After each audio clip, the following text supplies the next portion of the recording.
മനസ്സിലുണ്ടായിരുന്നല്ലോ, രണ്ടുപേരെ ഇരിക്കാനുള്ള ഒരു നീയത്തുണ്ടായില്ല, ഒരു ഉറച്ച തീരുമാനം ഉണ്ടായില്ല, ഒരു ആഗ്രഹം ഉണ്ടായില്ല. അങ്ങനെ പറയാൻ ഞാൻ കാരണം, നോമ്പാണല്ലോ, ഒന്നാമത്തെ നോമ്പ് മുതല് ഇത്തവണ ഞാനും ഒന്ന് പിടിച്ചാലോ എന്ന് ആലോചിച്ചു. രാവിലെ നോമ്പ് പിടിച്ചു തുടങ്ങിയപ്പോ എനിക്കറിയാത്ത വൈകുന്നേരം ആവില്ല എന്നുള്ളത്.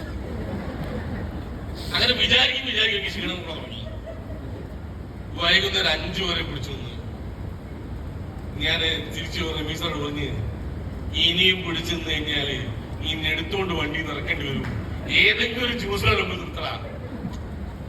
5 വരെ പിടിച്ചു നിൽക്കാമായിരുന്നു, പക്ഷെ നീയത്തുണ്ടായില്ല. പക്ഷെ പിറ്റേ ദിവസം മുതൽ തീരുമാനിച്ച് വൈകുന്നേരം വരെ പിടിക്കണം. ഇപ്പൊ 3-ാമത്തെ നോക്കിലാണ് നിൽക്കുന്നത്.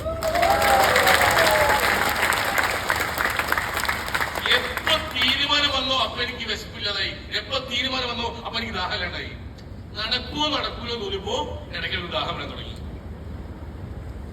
ഇല്ല, ഇന്ന് വൈകുന്നേരം വരെ ഇല്ലാൻ തീരുമാനിച്ചില്ല.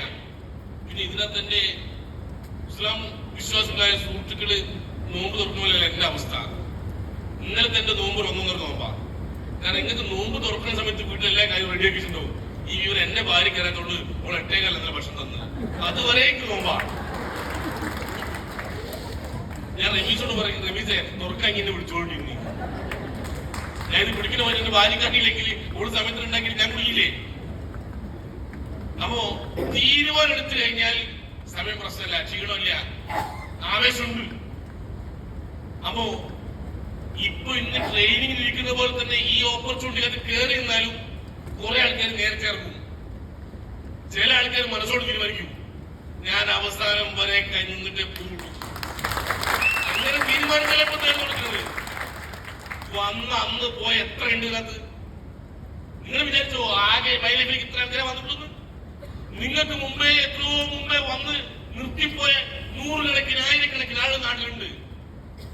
കാരണം എന്താ? അവര് കുഴപ്പമില്ലാത്തവരെ കയറി നിൽക്കാനേ തീരുമാനിച്ചുള്ളൂ. നിങ്ങളുടെ അച്ചീവ്മെന്റ്സ് ഉണ്ടാക്കിയ പോകുന്ന ഒരു തീരുമാനം എടുത്തിട്ടില്ല.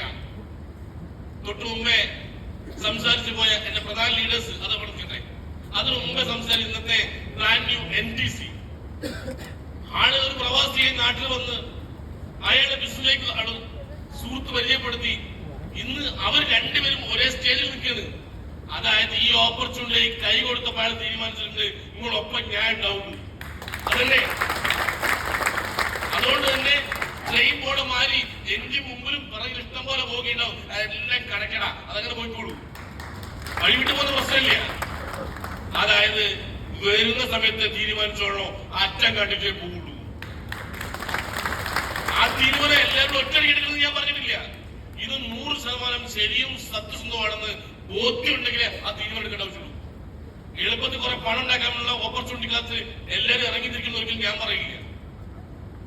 ഇത് എളുപ്പവഴി പണം ഉണ്ടാക്കുന്ന ഓപ്പർച്യൂണിറ്റിയാണ്, കുറുക്കുവഴി പണം ഉണ്ടാക്കുന്ന ഓപ്പർച്യൂണിറ്റിയാണ്. ഇത് ആളെ പറ്റിക്കണമെന്ന് തോന്നലുണ്ടെങ്കിൽ ഈ ഓപ്പർച്യൂണിറ്റി നിങ്ങൾ ചെയ്യരുത്.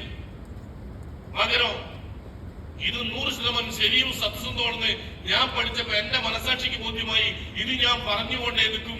ഈ തവണ ഈ കാലഘട്ടത്തിൽ ഈ വരുന്ന നോമ്പ് കാലത്ത് ഒരുപാട് പാവങ്ങള് സക്കാത്ത് വാങ്ങുന്നവർ നമ്മുടെ നാട്ടിലുണ്ടാവും. അടുത്ത കൊല്ലം ഞാൻ കാരണം 100 കണക്കിനാളെ സക്കാത്ത് കൊടുക്കുന്നവരാക്കി മാറ്റാൻ എനിക്ക് പറ്റും. സക്കാത്ത് വാങ്ങുന്ന കൈകളെ സക്കാത്ത് കൊടുക്കുന്ന കൈകളാക്കി മാറ്റാൻ എനിക്ക് പറ്റും. ഞാൻ തീരുമാനിച്ചിട്ട് എന്നെ കൂടെ ആളെ മാറ്റുമെന്ന് നിങ്ങൾ തീരുമാനിച്ചാൽ നാളെ നമ്മളെ കൂടെ ഒരുപാട് സാധാരണക്കാര് സമ്പന്നരാവുകയും ആ കൂടുതൽ നിങ്ങളും സമ്പന്നരാവും. ഞാനങ്ങനെ കാണുന്നത്. തൊട്ടു മുമ്പ് സംസാരിച്ചു പോയ 2 പ്രധാന ലീഡേഴ്സ്, ITC ലീഡേഴ്സ്. ഒരാള് മികച്ച വിദ്യാഭ്യാസവും മികച്ചൊരു പ്രൊഫഷനും ഉണ്ട്. ICICI എന്ന് പറയുന്നത് ഇവിടുത്തെ ചില്ലറക്കാരനല്ല.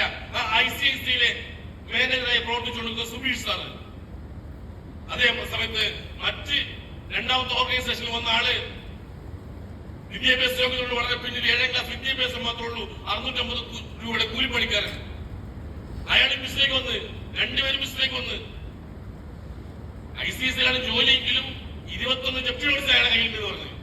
ഇവിടെ കാണിച്ചത് അങ്ങനെയാണ്. അതേ സമയത്ത് 21 ലക്ഷം കടയായിട്ടാ മറ്റേ ആൾ വന്നത്. മോശമൊന്നുമില്ല. ആ 2 പേരും ആഴ്ചക്ക് 2.10 വാങ്ങുന്നു, മികച്ച കാറുകളിലേക്ക് വാങ്ങുന്നു, വലിയ ലൈഫ് സ്റ്റൈൽ നമ്മൾ കണ്ടില്ലേ? എന്തെങ്കിലും കിട്ടിക്കഴിഞ്ഞാൽ ഞങ്ങളെ പ്രശ്നം തീരും എന്ന് വിശ്വസിച്ച ആ രണ്ടുപേരെ ഇന്ന് സമ്പന്നരാക്കിയതിന് പിന്നിൽ ഞാൻ ഉണ്ട് എന്നാണ് അവർ പറഞ്ഞത്. ഞാൻ ഉണ്ടെന്നാണ് പറഞ്ഞത്. അങ്ങനെ നിങ്ങൾ ഈ ബിസിനസ്സിലേക്ക് കൊണ്ടുവരുന്ന നൂറുകണക്കിന് ആയിരക്കണക്കിന് ആളുകൾക്ക് നാളെ ഒരു സമ്പത്ത് ഉണ്ടാക്കാനുള്ള ഓപ്പർച്യൂണിറ്റി നിങ്ങൾ കാണിച്ചു കൊടുത്താൽ അവരൊക്കെ നാളെ നിങ്ങളുടെ പേര് പറയില്ലേ? ഈ പുണ്യമാസത്തിൽ ഞാൻ ചെയ്യുന്ന ഒരു പുണ്യമാണ്. എന്റെ കൂടെ വരുന്ന ഒരു ജീവിതത്തിൽ രക്ഷപ്പെടാനുള്ള ഓപ്പർച്യൂണിറ്റി കാണിച്ചു കൊടുക്കുക ഞാൻ ചെയ്ത് തോന്നിക്കഴിഞ്ഞാൽ ഇത് സത്യസന്ധല്ലേ? നാട്ടുകാർക്ക് എപ്പോഴും മനസ്സിലാവണമെന്നില്ല. കൊടുക്കും, നിങ്ങൾക്ക് ബോധ്യപ്പെട്ടാൽ മതി. പണ്ട് രണ്ട് കൂട്ടുകാരായിരുന്നു, ഒരുത്തം ബ്ലൈൻഡ് ആയിരുന്നു, കണ്ണുവിടറായിരുന്നു. ഒരേ ഒരു കൂട്ടുകാരെ നാട്ടിലുള്ളൂ. അവനാണെങ്കിൽ അവസരം കിട്ടുമ്പോൾ ഗൾഫ് പോവുകയും ചെയ്തു. ഗൾഫിൽ നിന്ന് ഓൻ തിരിച്ച് നാട്ടിൽ വന്ന സമയത്ത് എന്റെ സുഹൃത്ത് ഗൾഫിൽ നിന്ന് വന്നു എന്ന് കേട്ടപ്പോ തന്നെ അവനോട് കാണാൻ, അവനെ സംസാരിക്കാൻ വേണ്ടി കൊതിയോടെ ഈ ബ്ലൈൻഡ് അവന്റെ വീട്ടിലേക്ക് പോവാ, കണ്ണുവിടവന്റെ വീട്ടിലേക്ക് പോകും. വീട്ടിൽ ചെന്ന് കാലങ്ങളായി സംസാരിക്കാത്ത കഥകൾ മുഴുവനും പറഞ്ഞിട്ട് തീരുന്നില്ല. പക്ഷേ നേരെ വീട്ടുന്നത് കാണാനുള്ള കഴിവില്ലല്ലോ, കണ്ണിന് കാഴ്ചയില്ലല്ലോ.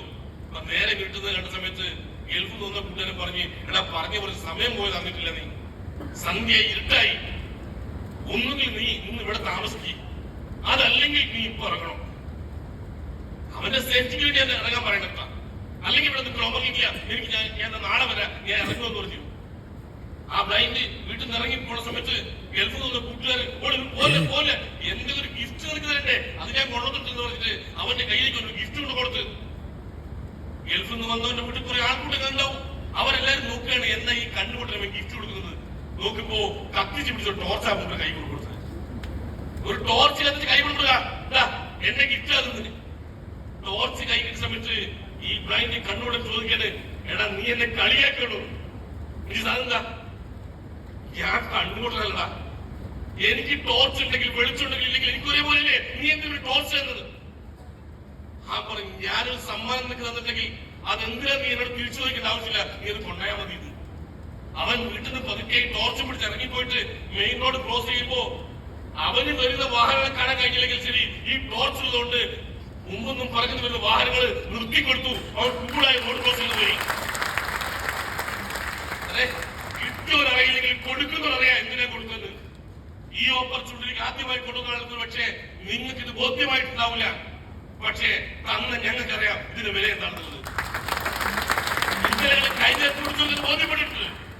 ഞാൻ ഉറപ്പിച്ച് പറയുന്നത്, 1 or 2 വർഷക്കാലം നിങ്ങൾ ഈ ഓപ്പർച്യൂണിറ്റി നിൽക്കുന്നതോട് നിങ്ങളും പറയാൻ തുടങ്ങും, ഈ ഓപ്പർച്യൂണിറ്റി ലോകത്ത് ഏറ്റവും മികച്ച ഓപ്പർച്യൂണിറ്റിയാണ്, ഇത് പഠിക്കാൻ ഇത്തിരി വൈകിപ്പോയി. ഇപ്പൊ വരെ ലീഡർമാരും ഒഴിവ് കിട്ടുന്ന സമയത്ത് അവരോട് ചോദിക്കുന്നത്, നിങ്ങൾ കുറച്ച് മുമ്പ് പറഞ്ഞുകൂടായിരുന്നു, നിങ്ങൾ ഒന്നുകൂടി നിർബന്ധിക്കാണ്. അന്ന് നിർബന്ധിക്കാൻ എന്താണെന്ന് അന്ന് ഒന്നുകൂടി പറഞ്ഞുകൂടായിരുന്നു. അതേതോ സിനിമയിൽ ഞാൻ കണ്ടിട്ട് ഒന്ന് ഒച്ച വെച്ചിരുന്നെങ്കിൽ, ഒന്ന് ഉറക്കെ കരഞ്ഞിരുന്നെങ്കിൽ ആ ചോദ്യം ആൾക്കാർ വെച്ചു കൊടുക്കുന്നത്. അവർക്ക് ബോധ്യപ്പെടുന്ന സെല്ലർ ഏറ്റെടുക്കാണ്. പ്രിയ സുഹൃത്തുക്കളെ, ഞാനിപ്പോ ട്രെയിനിങ് എടുക്കാനുള്ള സമയത്തിലല്ല നിൽക്കുന്നത് എനിക്കറിയാം. ഞാൻ നിങ്ങളുമായി പങ്കുവെക്കാൻ ആഗ്രഹിക്കുന്ന കാര്യങ്ങൾ പെട്ടെന്ന് പറഞ്ഞു പോവാം. സമയം 2 വരെ പറഞ്ഞിട്ടുണ്ട്. ആ 2 വരെ ഇരിക്കുന്നത് ഹലോ